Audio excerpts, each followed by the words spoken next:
Programa Diversidade no ar e hoje mais que especial falando sobre o mês voltado ao orgulho LGBTQIA+. Mas para chegar no orgulho, a gente sabe que para muitos tem toda uma questão de aceitação. E para falar um pouco sobre isso, sobre comportamentos e até o dia de comemorar de fato quem se é, nós estamos aqui com a participação especial dele, que também integra a equipe Cenário, o nosso querido Gabriel Abreu, ele que é jornalista e vai participar conosco também. Gabriel, seja muito bem-vindo.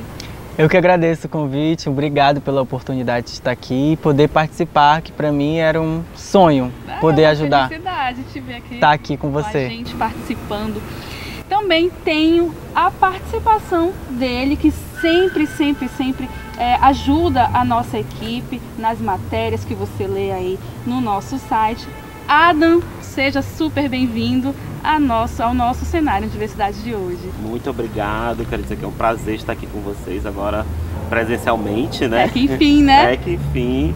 E dizer que em relação a essa temática é sempre uma honra poder contribuir, partilhar conhecimento e aceitação. Para quem não sabe, o Adam, ele além de ser da comunidade, ter voz e vez, ter um lugar de fala, ele também é profissional da psicologia, atua há muitos anos e sempre ajuda a gente a entender mais as questões comportamentais da sociedade. Mas eu quero começar contigo, Gabriel. Vamos lá. Para chegar no orgulho, você sempre fala pra gente que o seu processo de aceitação para comemorar esse dia de fato foi bem difícil. Conta pra gente como foi um pouquinho, resumidamente, claro que a gente sabe que não tem muito tempo, mas é a sua hora de compartilhar isso conosco. Então, para mim estar aqui hoje no programa é porque eu cheguei no nível bem convicto das minhas convicções, do que eu quero para minha vida, né? Desde 2016 eu defini que eu queria realmente, era isso que é a minha vida. Até então eu me escondia. Eu achava que eu era uma pessoa doente, porque os meus pais eles cresceram dentro da igreja, de uma igreja evangélica, e dentro de uma igreja evangélica os pastores diziam pra gente, especialmente para mim, que isso era uma doença e que tinha cura.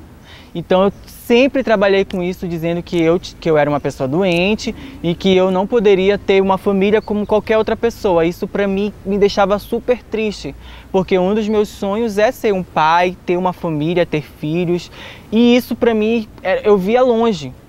Justamente porque as pessoas diziam que eu era doente. E realmente isso para mim me machucava muito, me doía muito. E em 2019 eu comecei a fazer terapia e isso começou a ser mais presente na minha vida. E a minha terapeuta me ajudou todo nesse processo.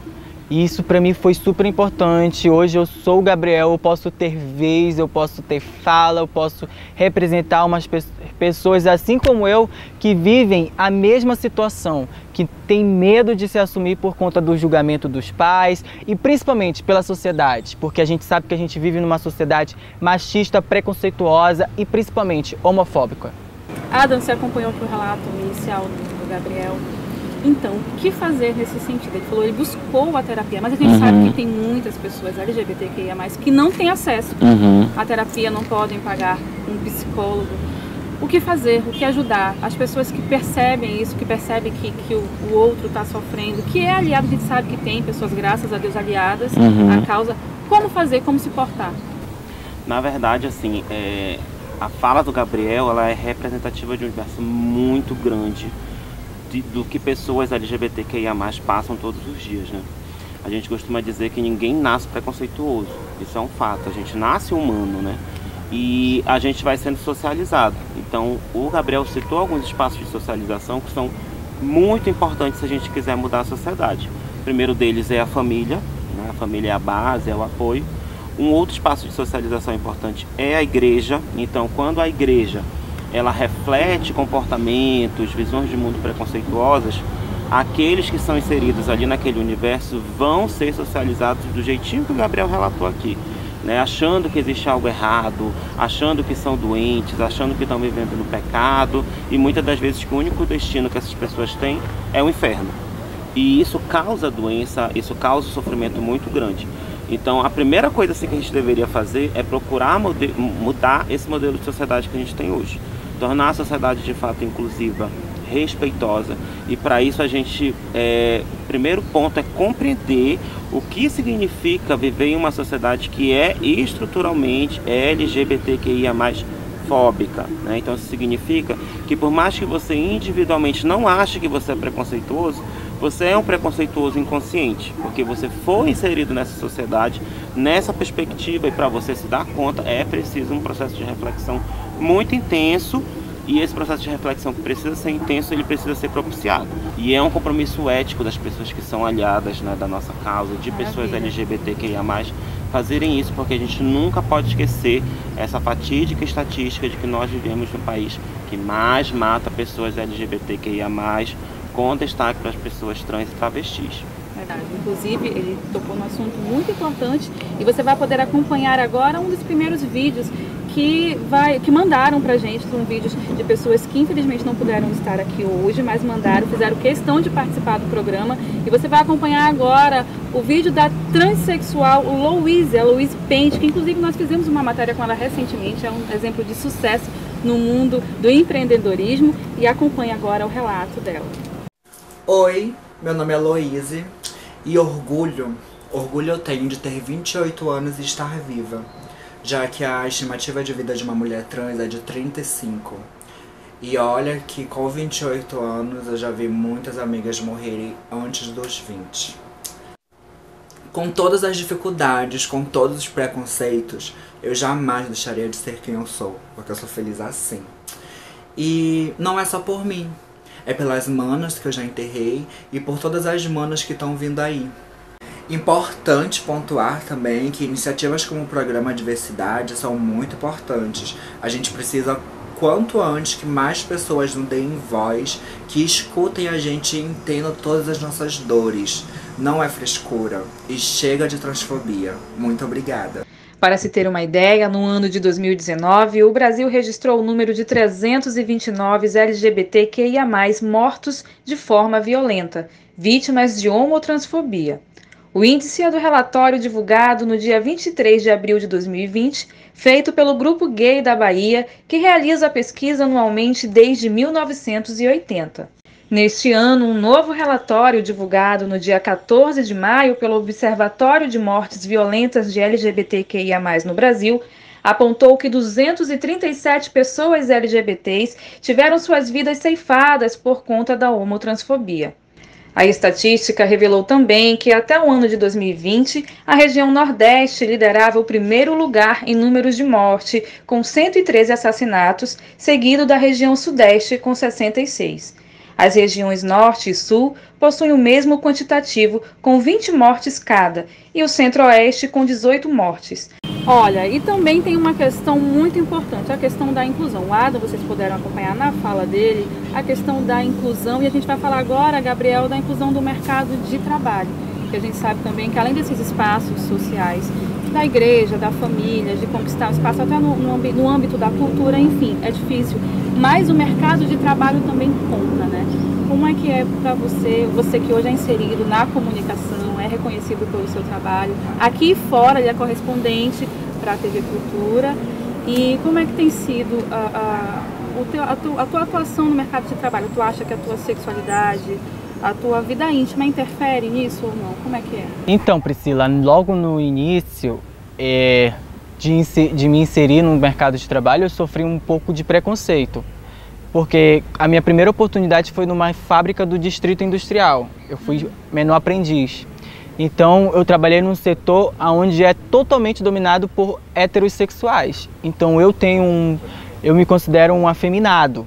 E nós que somos afeminados, nós sofremos o triplo preconceito. Ainda tem essa questão, né? Exatamente, você porque... pode ser gay, mas não pode ser afeminado, porque se você for afeminado, o preconceito dobra, né, Adam? Exatamente. Exatamente. Você pega homofobia com misoginia, porque ser afeminado é parecer com uma mulher, e por que te incomoda? Aí entra aquele, não sei se vocês já ouviram aquele ditado, eu não tenho nada contra o gay, eu tenho contra a frescura dele. Exatamente, e antes de o Adam concluir a fala dele, justamente é importante, porque o gay que é bonito, é bombadinho, tem um corpo delicado, ele é tratado pela sociedade como um ser normal.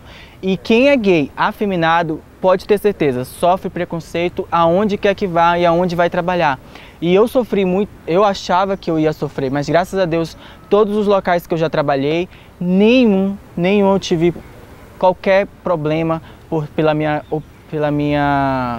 orientação, obrigado, pela minha orientação sexual. Eu nunca tive esse problema, graças a Deus, sempre fui bem acolhido, bem representado. Agora, uma experiência nós que somos repórteres, que vamos pra rua, por exemplo, eu trabalhei como repórter numa outra emissora e lá eu cobria o futebol. E quando eu cheguei nesses locais, um dos técnicos parou a coletiva de imprensa e eu fiz uma pergunta bem técnica, ele parou e começou a rir da minha cara. Na coletiva de imprensa, na Arena da Amazônia.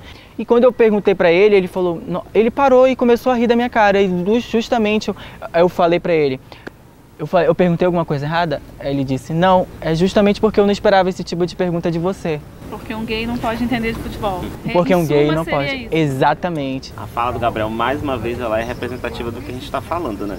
Então dizer que esse preconceito ele é estrutural, mais uma vez já faz nisso. A sociedade ela cria os padrões dela de comportamento a partir daquilo que é consolidado socialmente como sendo o correto. Então a nossa sociedade ela foi moldada no binarismo, né? Homem e mulher. E a gente está falando de homem cis, né? Mulher cissexual, aquelas pessoas que nasceram consideradas homem e mulher pela questão do cromossomo, do pênis da vagina, e assim se reconhece. Então tudo que foge desse binarismo é considerado errado, estranho, anormal. Então a fala do Gabriel mais uma vez mostra isso, né? Quando ele diz assim, é difícil porque eu sou um gay afeminado, é porque borra essas fronteiras, né? Então como é que você pode ser homem, mas ter um comportamento considerado feminino, né? E aí entra machismo, entra misoginia, entra LGBTQIA+, fobia, né?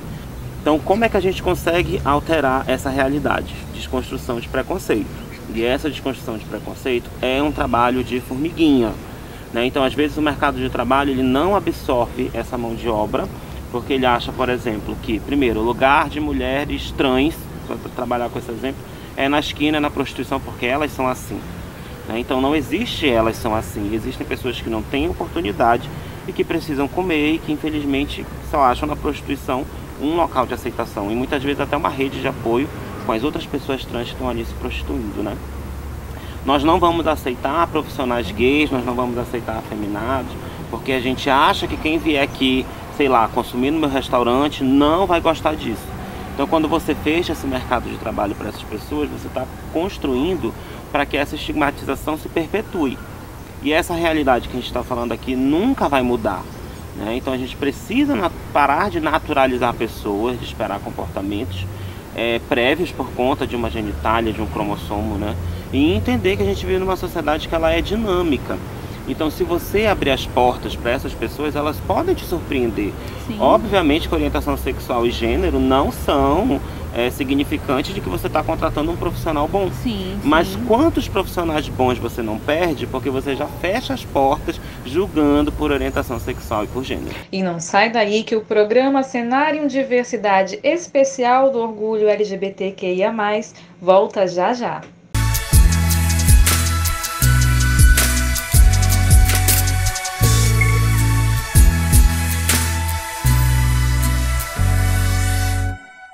Há um ano nascia um projeto de comunicação inovador na Amazônia. Em meio a um tempo de incertezas, oferecemos a informação precisa. Temos uma redação com profissionais de excelência e que se preocupa em levar até você um conteúdo de qualidade, apurado e pautado na seriedade jornalística. Nossa revista prioriza todos os cenários: diversidade, religião, política, ciência, tecnologia e educação. Nossos parabéns são em tom de agradecimento a todos os nossos leitores e seguidores. Comemoramos um ano reafirmando nosso compromisso com a verdade e a ética. Acreditamos que por meio da notícia podemos divulgar a região amazônica. Obrigada por estarmos um ano juntos. Revista Cenário, da Amazônia para o mundo.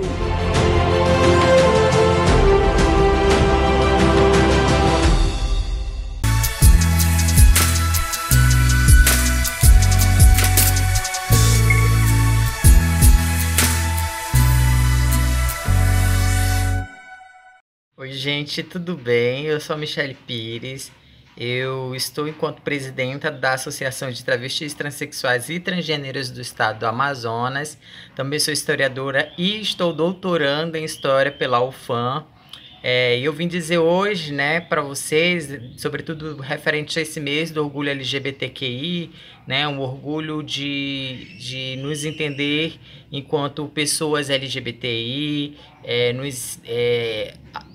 orgulho de resistir historicamente, né, orgulho do nossos status enquanto status de categorias de resistência, né, então hoje eu quero dizer, enquanto travesti, né, o orgulho que eu sinto, né, da identidade que eu tenho, da minha autopercepção enquanto travesti, mas também levar em consideração que essa construção dessa identidade, ela é constante, ela é cotidiana, sobretudo pelos obstáculos e a resistência em referente a esses obstáculos que essa sociedade, que é uma sociedade transfóbica, uma sociedade LGBT-fóbica,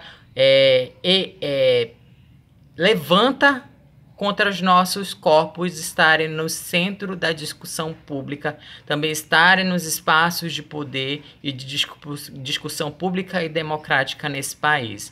Então é isso, a minha contribuição é essa. Orgulhem-se de vocês também. Eu acho que isso é uma mensagem muito importante para a causa, para a situação num contexto tão complexo que a gente está vivendo. Obrigada. Quando eu estava nesse processo de aceitação na minha fase da adolescência, eu tive um familiar meu que pegou mensagens quando eu era adolescente com um outro rapaz.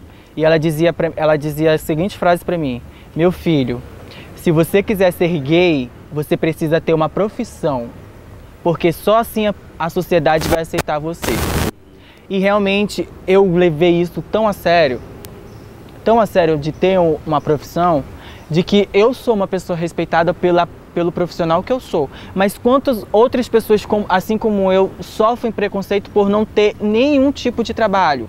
Eu sou jornalista, tenho um emprego, pago as minhas contas, mas quantas pessoas igual a mim não têm emprego e sofrem o triplo de preconceito que eu? A gente fala de pessoas homossexuais que são negras, indígenas e periféricas, o preconceito dobra, né? Exatamente, é o que a gente discute muito na teoria de interseccionalidade, né?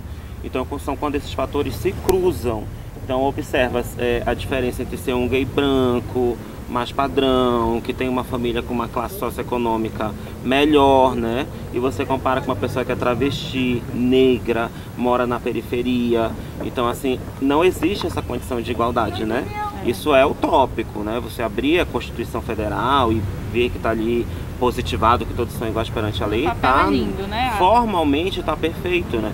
Mas quando a gente parte da realidade para fazer as observações, esses marcadores sociais de diferença fazem a diferença, né? Então, quanto mais você tem esses marcadores de desigualdade, a situação tende a piorar.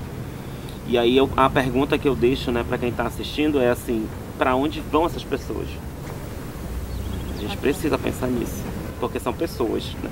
Antes de serem LGBTQIA+, heterossexuais, a gente deveria partir da premissa de que somos seres humanos, né? E aí, às vezes, as pessoas invertem. Não, somos todos seres humanos, logo somos todos iguais. Não é assim, não né? É assim. Deveríamos ser todos iguais para que todos tivessem o status de ser humano. Maravilha. Recentemente a gente teve um caso, e você também contribuiu para essa matéria, sobre o caso da Ariana Paz. Vocês puderam acompanhar a matéria completa, em primeira mão, no site da Revista Cenário. Você que ainda não acessou pode acessar, está lá disponível para você. E o Adam contribuiu no quesito comportamental, né? Infelizmente, no mês LGBTQIA+, a Ariana, que era de um determinado veículo de comunicação, sofreu um processo de transfobia. A Ariana é trans, né? Muito conhecida na internet. E o que eu quero te perguntar você me falou uma fala que ficou muito marcada, que ela era um absurdo ela precisar de um papel, um RG, para determinar de fato quem ela era, né? E entra um pouco também na questão da inclusão, do trabalho que foi no ambiente de trabalho. Fala um pouco sobre isso. O que a Ariana sofreu nesse processo de transfobia foi, de certa forma, paradigmático, foi um modelo para a gente pensar o quanto a transfobia ela é nociva. Eu acho que antes da gente pensar na questão do nome social, que foi o alvo ali da polêmica, a gente deve pensar no acesso a algo básico para um ser humano, que é ir ao banheiro. Que foi a questão A satisfação de uma necessidade fisiológica. Então, se a gente fosse um pouquinho mais empático com a Ariana e pensasse nela enquanto uma pessoa trans, o que poderia acontecer, não sei se naquele ambiente especificamente, mas de modo geral, em uma pessoa que é trans, que tem uma aparência feminina, entrar em um banheiro masculino. Que tipo de constrangimento ela não poderia sofrer? Será que ela seria vítima de violência sexual dentro daquele espaço que é um espaço masculino, né? Então, quantas portas, quantas situações de vulnerabilidade a gente não coloca essa mulher trans por uma questão de preconceito, né? Se ela entrasse no banheiro feminino, será que ela sofreria algum tipo de constrangimento? O banheiro feminino não tem mictório, né? Cada um na sua cabine. Então, assim, para ela é um espaço de acolhimento em que ela poderia entrar, fazer o que ela estivesse necessitando naquele momento, sair e viver com a dignidade de qualquer pessoa que use o banheiro. Você não tem dificuldade de chamar Maria das Graças Meneghel de Xuxa. Verdade. Por que você vai ter dificuldade de chamar uma mulher trans por um nome que é feminino, né?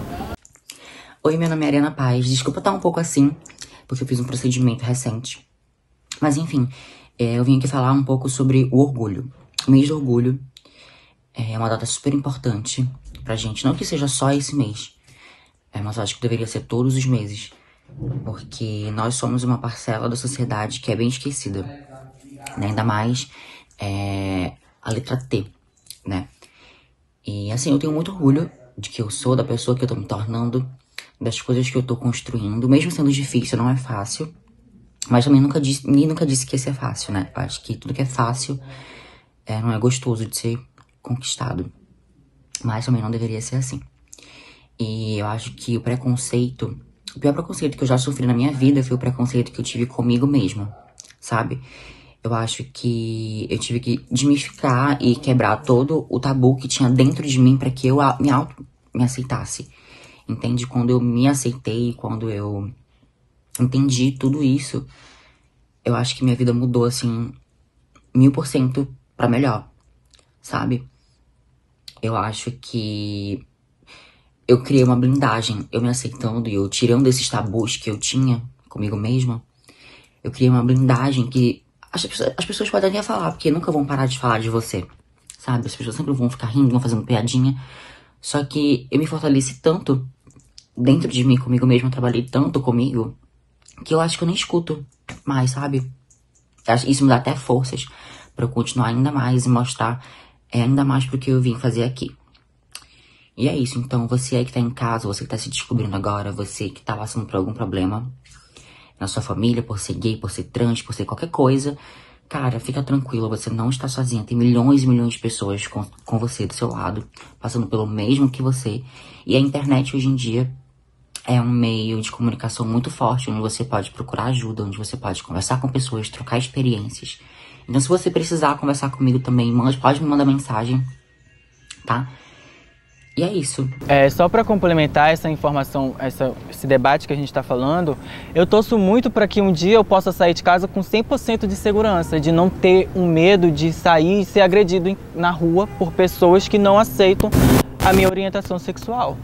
E eu tenho muito medo. Eu confesso, eu já vi relatos, já presenciei relatos de pessoas que foram agredidas pela sua orientação sexual. Que a gente, jornalistas, temos que contar diariamente, entendeu? E é importante a gente estar aqui falando sobre esse assunto, dar voz a esse assunto, porque a gente sabe, na prática, o preconceito que a gente sofre.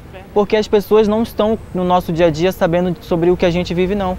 É só quem está na nossa vida, na nossa rotina, no dia a dia. Você falou uma coisa, aceitar, né? Na verdade, a gente não tem que aceitar, né? Não tem que aceitar nada. A pessoa é o que é e, no mínimo, tem que ter um respeito, né, Adam?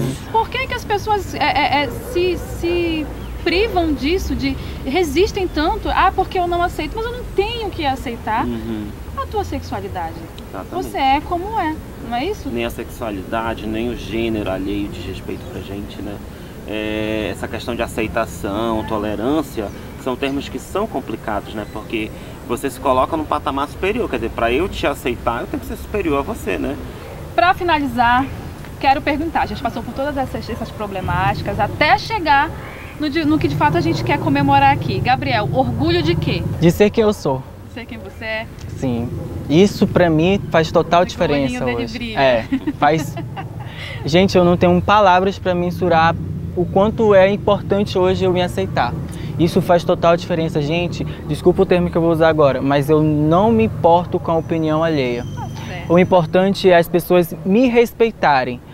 O Adam falou uma palavra muito correta, respeito. É só isso que eu quero, respeito. O resto não me importa. É verdade. Adam, pra você também, orgulho de quê? Orgulho de ser resistência em uma sociedade que quer nos calar, que quer nos invisibilizar, que quer eleger gente retrógrada, né? Que não quer entender que todos e todas e todos têm direito de ser, de existir, que esse mundo não é mais de A, de B, de C. Esse mundo, gente, é de todas as pessoas. Então, orgulho de quebrar esses modelos, né, que a sociedade tenta colocar na gente. Orgulho de estar vivo num país que também nos mata e que as estatísticas estão aí. E orgulho, acima de tudo, de procurar fazer a diferença e de deixar para essas futuras gerações pessoas de mente mais aberta e que as crianças que estão vindo aí não passem por coisas como o Gabriel passou. O orgulho de tentar deixar para esse mundo uma sociedade mais justa e mais igualitária. E esse foi o cenário de diversidade de hoje. Eu espero que vocês tenham gostado. Eu adorei a participação de vocês. Muito obrigada. Eu espero também que vocês tenham aprendido um pouco. A gente sabe que o tempo é curto, mas sempre vale a pena. E viva a diversidade, viva o orgulho LGBTQIA+, viva uma sociedade plural. Até a próxima.